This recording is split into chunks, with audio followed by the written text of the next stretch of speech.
go to court to get punished, and they go to prison to become better citizens. This one stole before, and then he's going to the community again, and he doesn't have money.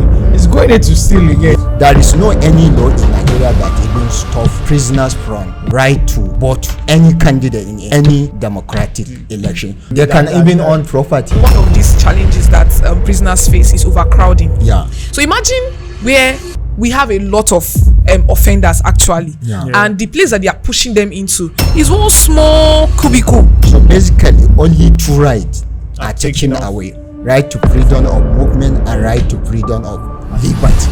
So all the remaining rights are intact. It is highest injustice that someone that is not being convicted by a court, you put him in the same place with those that are convicted.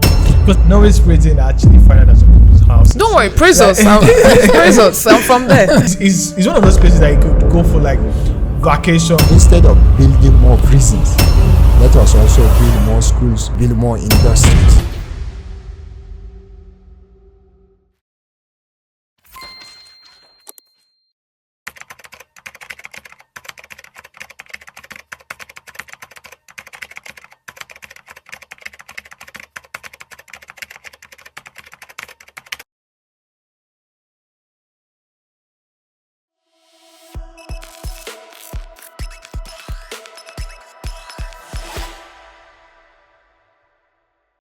Hi guys and welcome. This is Timeline once again. It's been a lovely ride so far, and today we'll be talking about a very interesting topic. But before we go into that, my name is Paul and with me here is John Eze. I know why I delayed actually. I was about asking, what was going on? Are you angry or something? No, I'm not angry. It's like I forgot my name, Sha. But how will somebody forget the person's name? Actually, it happens. It happens really. Like, well, it's not me, Sha. It's not me. I did not forget my name. And also we have the international president of Presido. Okay, we have the international president of West African Law Students Association in person of Nazir Sanusi. Lovely to be here. It's such an honor to be Salute, the only president that me and Paul have. With amazing people like you. Thank you. Yeah, it's nice to have you around. You're welcome. It's such an honor. Yeah. Yes, and I like your blend of color, white and black. White Very and minimalist. Fantastic. That's the color as citizens of Nazir. Yes, you know? He's our president. That's actually we're actually representing well. Right. I hope you are okay with what we are wearing. Are we good? Are we very good? Very good. Thank Okay, you, sir. problem. The president. On your other boss, on your mandate to stand. Today we'll be talking about the rights of prisoners, the principles of treating prisoners' rights, which is very important. Everyone as individuals that we all have our human rights, basic fundamental human rights, and even prisoners as well aren't excluded from this right in some cases, especially when it comes to their health, their mental state, and also how they live, especially with accommodation and several other things. It's very important for us to treat our prisoners right, and that's why we'll be discussing how rights and what are the right ways to treat our prisoners, how it has been done in the past, brush through quickly on that, and then we'll move into how we treat our prisoners. Although the United Nations has prescribed how our prisoners should be treated, but today we're talking about more about that as regards how we treat our prisoners. Yeah, so thank you so much, Paul. Let's date back to where this whole thing is coming from, the ancient times. So let me gist you guys about Mesopotamia and Egypt. Yeah. So at that period, the ancient times, the way they used to treat prisoners, they will drag them on the streets. This one is public shaming. They will so beat you. Some of them, you will go through corporal punishments. Yes. In fact, you go through hard labor. I think corporal punishment was even the main thing. Yeah. In prisons of then, it was more of torture. And, yes. More of aggressive force and things. Yeah. It was more of punishment. And they'll make sure that you are going through that particular pain of like, although depending on the gravity of the offense, Then let's come to Greece and Rome. Yeah. Rome, like they will make sure that they were not really prisoners like that, but they made use of the whole hard labor. Well, yes. Then the one that is now a little bit sweet in me is China and India. These two countries, they made use of something very, very important. That's rehabilitation. They will punish you, but they will be like, okay, instead of you going through too much pain, let's channel your punishment to rehabilitation. Let's be like, okay, we can teach you some things while your freedom is being taken away from you. So as far as you're not in the streets committing more crimes, you are somewhere imprisoned, but you are learning a skill. In the what's called again. I think the main focus is how we've moved from just treating prisoners with corporal, with punishing them, torturing them, to how we've now considered rehabilitating them. Another strategy entirely. In such a way that we are building them instead of destroying them. Instead of destroying them, either physically or mentally, right? We are building them and reshaping them to become models, even in the society at the moment. Okay, let me come in. Historically, in the 18th and 19th centuries, the prison system is based on punitive approach. Well, now many modern prison systems incorporate the elements of rehabilitation and reformation. So let me begin with this powerful statement. People go to court to get punished, and they go to prison to become better citizens. So as we all know that if our prisoners are treated well in a human and decent environment, that will reduce the incidence of recidivism.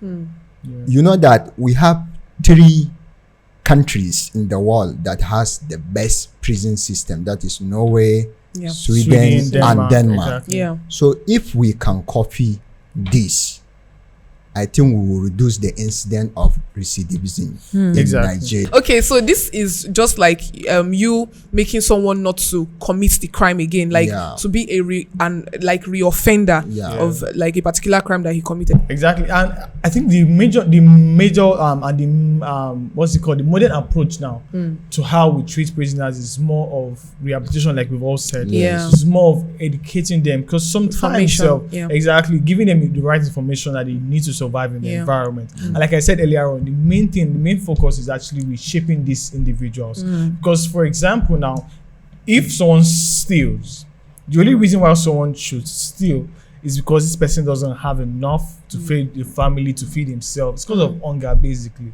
So if someone should steal and then is sent to court, is arrested by the police, goes to court, and then the judge sentences him to whatever amount of years, depending on what he steals, right? Gravity of the offense. The number of years that he's going to spend in prison is going to be a period for him to now learn probably a skill to do. And there are even some systems, right? They have a system where they probably make clothes and then they sell to creative punishment. Exactly. And they sell to people that are outside the prison, and even after, and once they're leaving the prison, they give them the money that they make off it, so that they don't go into the community stranded again. Because again, if someone stole before and then he's going to the community again and he doesn't have money, he's going there to steal again. That how we the force him to do before he will now begin to survive. So let me say this: we have generous laws that are protecting the right of prisoners at local, regional, and international level. For instance, in Nigeria, the Nigerian Court of Appeal, in the case of Peter Nemi versus the Attorney General of Lagos State and others, held that prisoners still have their right intact, except those taken away by the law. So now, all the... Before you even go, what are those ones that are taken by the law? Okay, basically, we have Chapter 4 of the Constitution, which provide fundamental human rights. So basically, only 2 rights are taken away: right to freedom of movement and right to freedom of liberty. So all the remaining rights are intact. There is no any law in Nigeria that even stop prisoners from right to vote any candidate in any democratic election. So apart from our national laws, we also have regional laws like the African Charter on Human and People's Rights. We also have UN standard minimum rules for the treatment of prisoners. So we have generous laws that are protecting the right of prisoners. So if we can implement these laws, I do believe we will have a safe condition for our prisoners. Okay. Yes. Yeah, So, let's sorry to cut you short, my Yeah. president.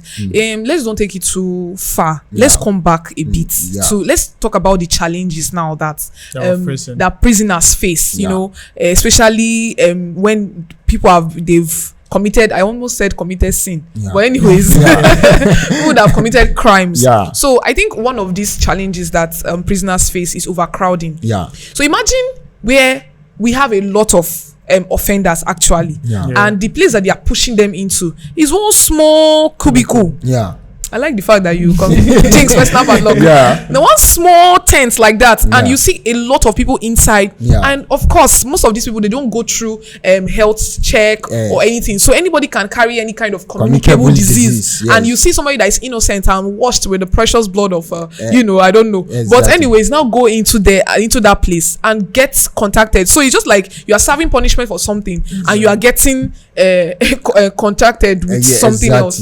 And some of these diseases usually usually some of them can be lifelong disease, like Yes. because sickness diseases like hepatitis, for example, could be lifelong if not. And again, most of them are not detected early. Yeah. So usually it might even lead to something very big. And with overcrowding in prison, right, comes the issue of abuse. Yes. Because again, once there are too many people in a very small space, Yeah. there are some people that will see themselves as the boss in that kind of Yeah. area, right? I remember And one then Nollywood Jungle movie that I Justice, watched. yes, yes. I think it's not just Not Jungle Nollywood. Justice. Yes. No, not even Jungle Justice. Yeah. Not just in Nollywood, even in Hollywood as well. Yeah. All of these movies that we watch, we see Yeah. how they are. Even in prison, right? they Everybody see have a king. classism Yeah. in Yes. prison. So usually in places like that, there'll be the class, and usually the person That has spent most time in the prison becomes it's the the king of most the senior, yeah. the king. it becomes the king of the jungle, Yeah, basically. exactly. Paul, may you And not then- experience this? So Yes. And he becomes the king of the jungle, and so Yeah. everyone that is coming has to submit to him. Yeah. And if you're not submitting to someone like that, usually that's when all of this abuse happens. Exactly. And Get all of beaten. that. So let me Exactly. say this regarding issue of overcrowding in our correctional Yeah, centers. I think the best way for us to address issue of overcrowding in our prison centers is to decriminalize petty offenses. You see that there are so many offenses that a person don't need to go to jail. Prison for For instance, issue of criminal defamation. A lot of countries are decriminalizing the defamation. The act, It yeah. should be a civil offense. We have so many offenses that carry only 6 months imprisonment. All these offenses, all these people don't supposed to go prison. So I think the best approach is to, after decriminalizing petty offenses, is also to as we said earlier, issue of parole. When we say parole, if a offender, after he is duly convicted, he is in prison, maybe after some month, he shows some sign that he is ready to change, then he can be he can be eligible for parole, so parole. that he can go and do maybe some community services, Service, sweeping yeah. a street or washing public toilet or something like that. Yeah. So this will decongest our prison prisons. sector. So, and apart from that, we should also identify what is even causing people to commit crimes, especially issue of unemployment. All these things should be underlined. Exactly. Yes. And let me make this point. As we speak now, we have 1,193 inmates in Nigeria. Only 26,000 were duly convicted, sentenced by a court of law. All the remainers are awaiting trials. For instance, now, after a suspect is being arraigned before a court of law, he will take his plea either to admit he commit the offense or to deny that he has not committed that particular offense. In short, guilty or not guilty. Guilty or not guilty. Yeah. So if he pleaded guilty, it is left for the court to enter that he is not either to go for summary trial or to say that he is not guilty. Let the prosecution team produce an evidence to satisfy that he committed that offense. So if he pleaded non-guilty, then the court will remand him, you get my point, in prison for next adjournment. So basically, all this unnecessary adjournment is due to the criminal system is bad. You will see that a judge can adjourn a particular case for 3 months. That person now will be in prison, which is spending longer time. Some of them, they don't even commit the offense. Exactly. It's just a baseless allegation. Thereafter, the court will find that they are not guilty after spending 4 years, some of them even 5 years in prison. Yeah. So, and we don't even supposed to keep. It is highest injustice that someone that is not being convicted by a court, you put him in the same place with those that are convicted. Because again, they're supposed to have their separate prison cell. There's actually a ripple effect on that actually, because usually once you didn't even do it this time, right, and then you were sent to jail for it or correctional centers. What happens at the end of the day is that you learn how it's being done on the street, and then you're coming out to go to do same as well. And I guess another thing again that is the issue again is access to good healthcare facilities. So unlike we that we could go to the best of the best, right? Theirs is limited, and usually it has to show signs that okay, you really need something like this before they are even being sent to go out and then go and get checked and things like that. And all of these things are things that we really need to discuss. But we'll go on a short break now. Once we are back, we'll continue with the issue at hand. Don't go anywhere, we'll be right back.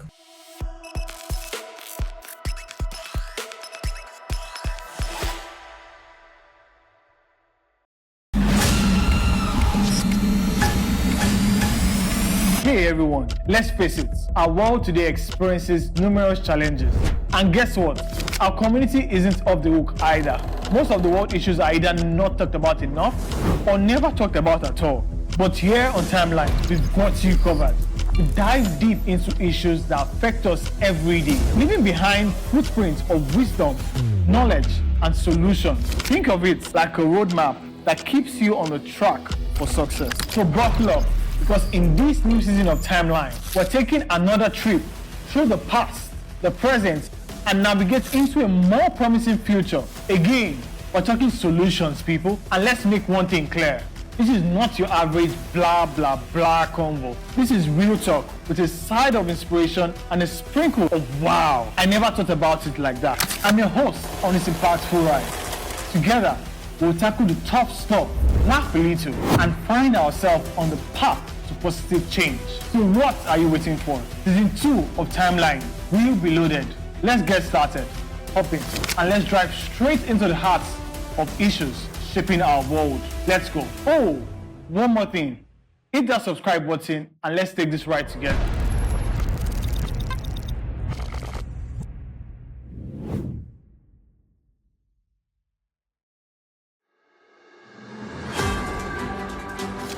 Every day, amazing stories of hope and tenacity unfold across the globe. On Hued Hour, we dive into these inspiring tales and discuss the vital work being done in the humanitarian and development space. Humanity has never faced a shortage of challenges, yet we rise stronger through teamwork and determination. Though these remedies are often underreported, on Hued Hour, we advocate sustainable solutions. We bring you the latest and most impactful news on how lives are being changed. We engage with young change makers and experts who provide valuable insights into relief efforts and the challenges faced by local communities through a global perspective. Join us every Wednesday by 8 a.m. on Hued Network's YouTube channel as we embark on this journey of positive change.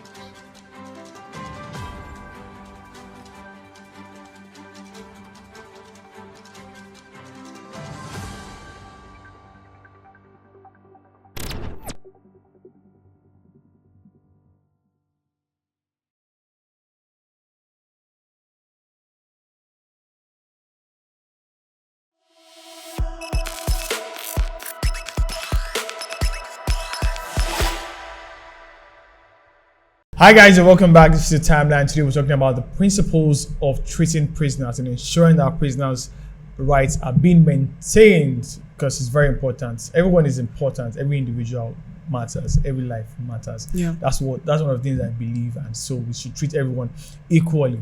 Although these people have offended us, they have offended the community at large, they also have the rights to be treated fairly. They have the rights to have basic access to some basic necessities like proper housing, proper health care, Proper feeding. proper feeding, Proper medication. Yes. medication, Yes. clean water, Clean very water, important. yeah. Good And also, toilets.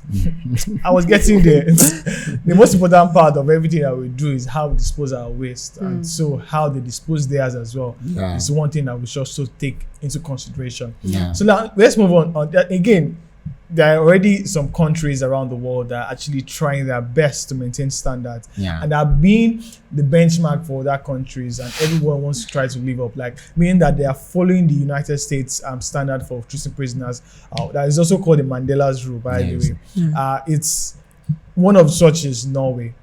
Norway's prisons are not to atrocious, right? But Yeah. Norway's prison are actually finer than some people's houses. Don't worry, praise us. Praise us. I'm from there. Oh, really? Yes. It's from there. Yeah. I thought it was your president. President. Yeah, I'm from Denmark. We also have one of the best Yes, prisons. of Okay, course. no problem. Yeah. So in Norway, for example, they are, like I said, it's better than some people's houses. It has good TVs, like flat screen TVs, nice bed. Like, I saw pictures and I was like, wow, like it's one of those places that you could go for like vacations. Like you just want to go and walk. Yeah. I'm serious. Why do I feel that this prison is hungry you? Sure you want to go Do you know there? that Norway realized that Yeah. after convicting peoples, Yes. you jail them when they serve their term, Yeah.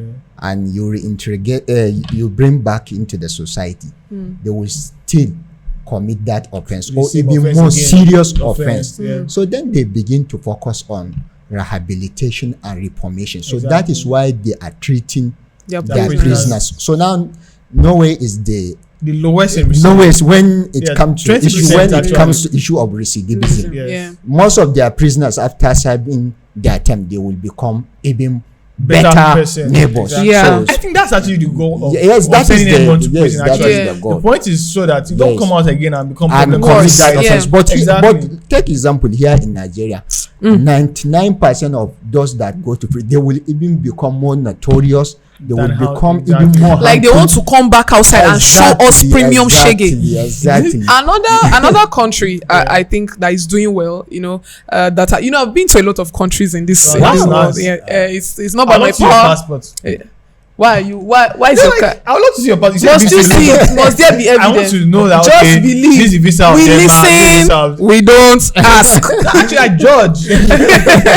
All right. So another country is Germany. Yeah. Speaking of recidivism, 35% is for Germany. Yeah. They don't. It's not really So that we're much. ranking now, like, yeah. so Norway is like 20%, Yeah. Germany is 35%. 35%, yeah, and it's still the same logic and philosophy that they are using. Okay, Yeah. the whole rehabilitation, making sure that these people are not committing too much crime. And one thing that Germany is doing is community service. Yeah. Like they make sure that you go out to still mingle with people in the society. Yeah. They are not really restricted, because Yeah. there's one thing that prison does. Yes. Your freedom is taken away from you, Yeah. and there's this spirit of isolation that just come upon you. Yeah. So, and when you are isolated from your family, from Yes. your friends, Yes. by the time you come back, there's this what will I call it? What's that word? Yes. That they will start staying away from you, Yeah. isolation and all Yeah. that. So it's There's not actually really the that stigma of you being in prison as Yeah. well. People that Yeah, have been in prison. yeah. Like, there's this movie it's called that's started For Life, right? It's a story of a man that went to jail. He was actually innocent, but was sent to prison, was convicted, Yeah. and all of that. And then while in prison, he found a way around it, and then became a lawyer, and then was able to fight his case out of prison. Yeah. And then now started fighting for people, right? Yeah. One of the things that happened when he came out was that his family actually drew back. Not even far family, right? His immediate family, Yeah. his wife, his child. Yeah. Again, he entered when his child was at a very young age, Yeah. probably like 5 or 6. Wow. And you're coming out when your child is ready. 20-something. A grown adult, like I think she was pregnant at the time he came out. Wow. So it was exactly. It's that far. Exactly. So another Is your mind going to where my mind? So- Wait. Okay. Continue. So my another question. advantage of treating prisoners so nice and so well is you can use those prisoners. That is what is called creative punishments. Yeah. We have professional offenders. Those maybe they will hack system or something like use them when they are in prison. Yeah. Let them even teach other people. Let them. There are some prisoners that have something to offer to the country, Exactly. even Yeah. though they do bad thing. But let us focusing on using them, even to instead of only feeding them, using our national resources to feed them. Let us also use our them to prisoners, use our exact yes, our to nation feed as well. themselves and also to feed the nation Exactly. at large. So I do honestly believe that treating prisoners well is good for any country because those people eventually they will finish serving their term Their term. and they will come back to the society. Because actually, that actually, whatever, yes, I think that's whatever. one thing that should actually be at the back of every judge's Exactly, mind, at the back of exactly. every They will they will come warden's back mind. into the society. Yeah. At the end of the day, these Yes. people just have probably like 6 years, 10 years, 25 Yes, years, 30 yes, years to spend in this Yes, prison. yes. And after then, they are going back into this society that you are Exactly. isolating them from. So how Exactly. are they able to survive?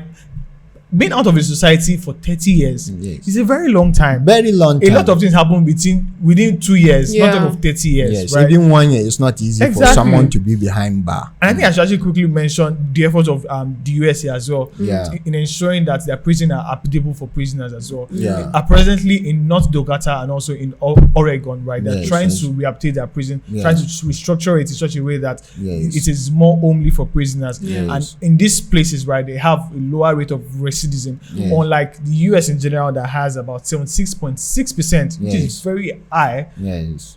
percent or rate of recidivism, Yes. which is people Recidivism, going yeah. back into prison after being in Yes. the system before. Yes. Okay, I think at this point, we've really talked a lot about this treating of prisoners. Yes. Let's just come to our recommendations now, Oh. our personal recommendations. So Okay. let's start from you, Dilo, the president of all presidents. Okay. I said what I said. So I have some plausible recommendations. Okay. Number one, plead bargain is very important. Instead of sending people to jail, let us sending someone to jail for 16 years or for 20 years. Let us adopt the process of plead bargain. It will work that Yeah. maybe he stole 3 billion. Let him bring 2 billion.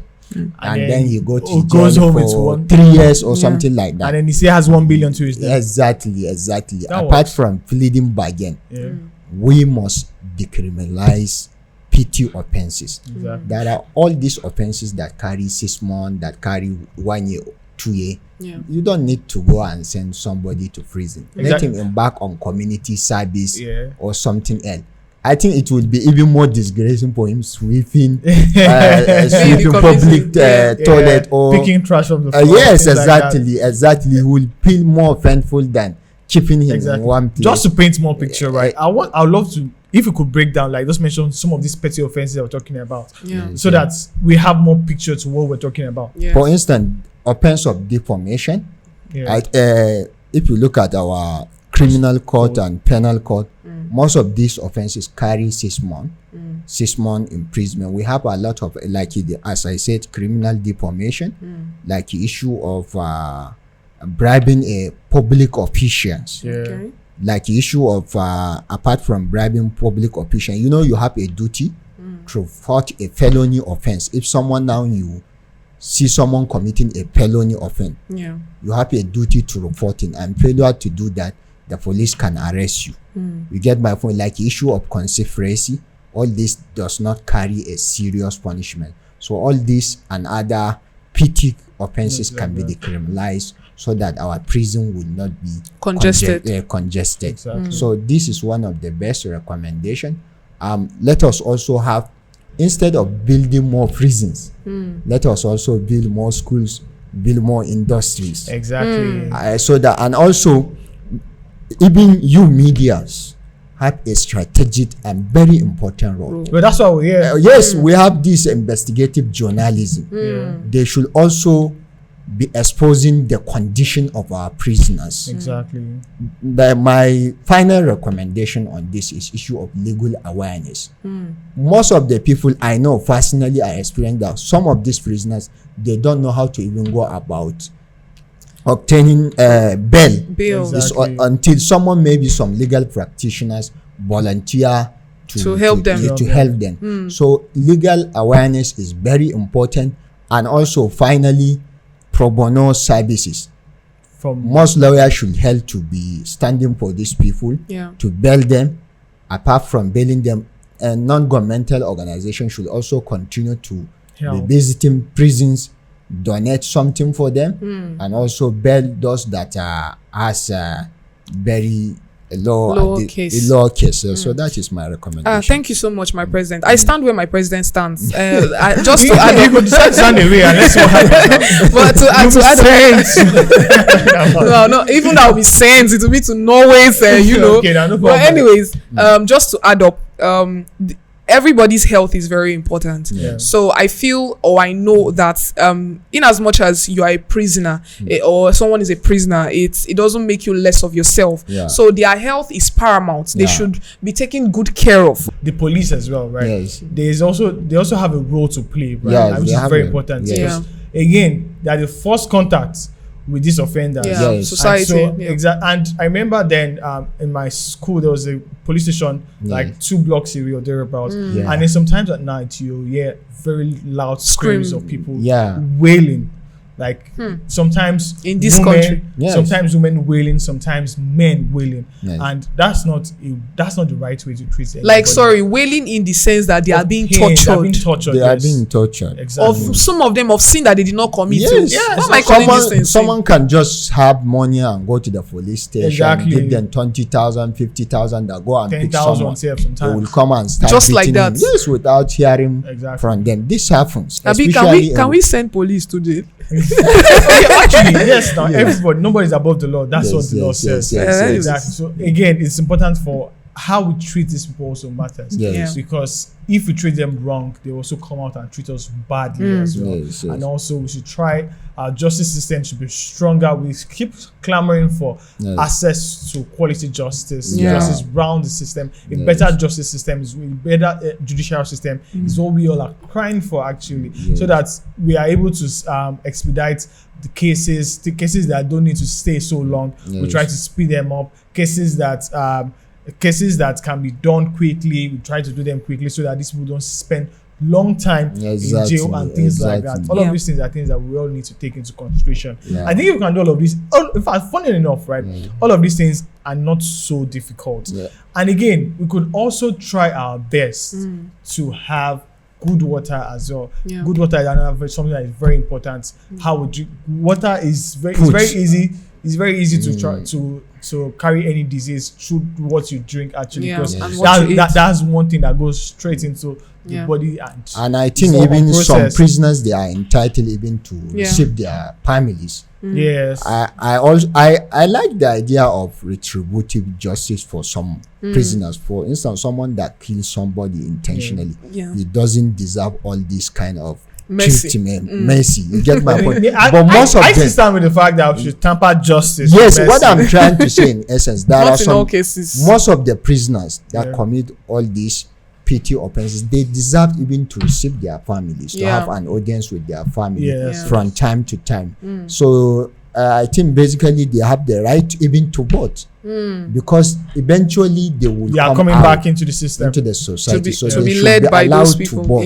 They should be allowed to vote whoever they deem fit and proper to lead them. I think we've shouted enough that the only rights that are being taken away from all of these guys is just the right of freedom and also the right to liberty. Exactly. Yes. And those are the only 2 rights that we took away. They can even own property. There is no any law that stops someone because you are in prison. Why do you buy land? Yes, they can buy land. So if you have enough money in prison, buy land. Yes, they can even contest for an election. You are in prison, you can contest an election. I think it has happened before that someone. For instance, now court Mandela. convicted you for 6 months. Let us say for 1 year. You're not now pronounced to the next general election is more than 2 years. Yeah. So you can start your campaign and you can say you are going. Actually, nothing that works can as stop well. you. And I guess that's what we're able to take today. It's been a very lovely conversation. Thank you for coming around. Thank you. Thank you. It's been, in fact, I love this conversation so much. Like, it feels like I should just go on and on and not talking about Yeah. it because it's more of gist and it's very interesting. Actually, I actually love this conversation, Yeah. and I'm one that stands for people's rights. I don't like when people are being maltreated. It's important for us not to try to treat everybody as humans that they are, ensure that you don't trample upon anybody's rights. It's very important. I know that you want your space, but in all of this, try not to trample on someone else's right as well. It's very important. And those are the things we're clamoring for today. My name is Paul, and it's been a lovely episode on Timeline. And together with me on this episode was Joneze. and also we had the beautiful voice of Nazir Sunusi, international president, West African law student. Thank you very much for Thank coming you so around. much, And President. that's the rest Such of an the association. Yeah. Okay, thank you very much for joining us, and until we meet again, don't forget to like, share, and subscribe. Until then, bye for now. Bye guys.